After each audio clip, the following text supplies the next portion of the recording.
Contrariando lo que todos aprendimos durante la pandemia, el gobierno se ha negado a aislar a los afectados por el escándalo del caso transferencias a fundaciones. En vez de circunscribir el problema y limitar su impacto, la actitud del gobierno del presidente Gabriel Boric ha permitido que el escándalo se ramifique hacia otras reparticiones públicas. Si bien inicialmente el daño se pudo haber limitado a los ministerios de Vivienda y Desarrollo Social, a estas alturas de la crisis parece no haber ministerio que no haya sido salpicado por la compleja trama de asignaciones abultadas e injustificadas a fundaciones asociadas al oficialismo y en particular al Frente Amplio. Después de haberse caído estrepitosamente de la cima de superioridad moral en la que se había injustificadamente encumbrado, el gobierno ahora parece obstinado en creer que es demasiado especial como para tener que seguir el mismo camino que normalmente siguen los gobiernos para superar las crisis. Pero tal como fue un error pretender ser más puro y probo que el resto de la clase política, también es erróneo creer que las dinámicas que aplican normalmente en la política no aplicarán a este gobierno. Lamentablemente, este inexperto y ya no tan joven gobierno se niega a aprender lecciones de la historia. Para Boric y su círculo cercano, la historia es un fetiche para recordar, idealizar y conmemorar, no un libro de texto del que aprender.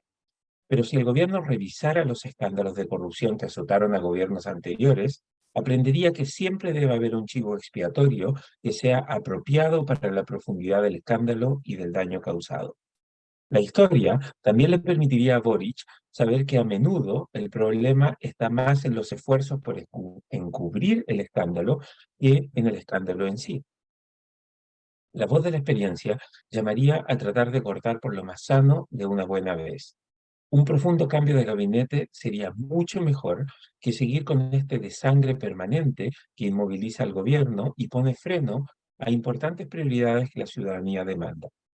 Pero como Boric, desde el día uno, siempre privilegió las amistades en los nombramientos a posiciones claves de su administración, el presidente, que jamás logró titularse de abogado, ahora tampoco parece capaz de darse cuenta de que para poder empezar a salir del foso en que se encuentra, primero necesitará sacrificar a su amigo George Jackson. Aunque es evidente a estas alturas que Jackson le ha hecho más mal que bien al proyecto refundacional del gobierno de Boric, el presidente parece incapaz de entender que las urgencias sociales requieren la salida de Jackson del gabinete. Pero si nos regimos por lo que ha sido el gobierno de Boric hasta ahora, el camino más probable parece ser el de los tropiezos constantes, la multiplicidad de errores no forzados y el voluntarismo irresponsable e insensato que ha llevado al gobierno a dos aplastantes derrotas electorales en menos de 18 meses en el poder. De haber cortado por lo sano, cuando ya se hizo evidente que Jackson no podía seguir en el gobierno, Boric tal vez hubiera tenido tiempo de reiniciar su administración y prepararse para conmemorar dignamente el 50º aniversario del doloroso quiebre de la democracia en 1973. Al demorarse tanto en cumplir con su deber político, Boric ha tenido las conmemoraciones del aniversario, ha tenido las conmemoraciones del aniversario del golpe de un impúdico color a corrupción que enloda la trayectoria política de la izquierda democrática del país. Esa torpe excusa de que Boric sabe que debe cambiar el gabinete, pero no quiere hacerlo mientras la derecha más dura lo presione a hacerlo, equivale a reconocer que la música la pone la derecha y no su propio gobierno. Como Boric necesita retomar el control de la agenda con celeridad, debe demostrar que es capaz de hacer lo que es necesario independientemente de lo que diga o deje de decir la oposición. Ya parece evidente que Boric no será el presidente profundamente transformador que aspiraba a ser. Boric ya no pudo enterrar la constitución de Pinochet y reemplazarla por una de su agrado. Cada día es más difícil que el presidente deje un país mejor del que recibió cuando asumió el poder.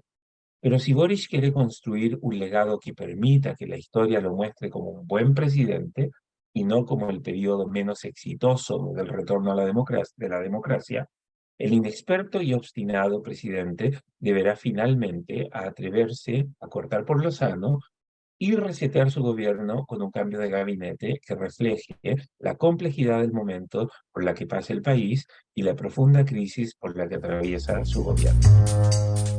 El Líbero, la realidad como no la habías visto. Haz que estos contenidos lleguen más lejos haciéndote miembro de la Red Líbero.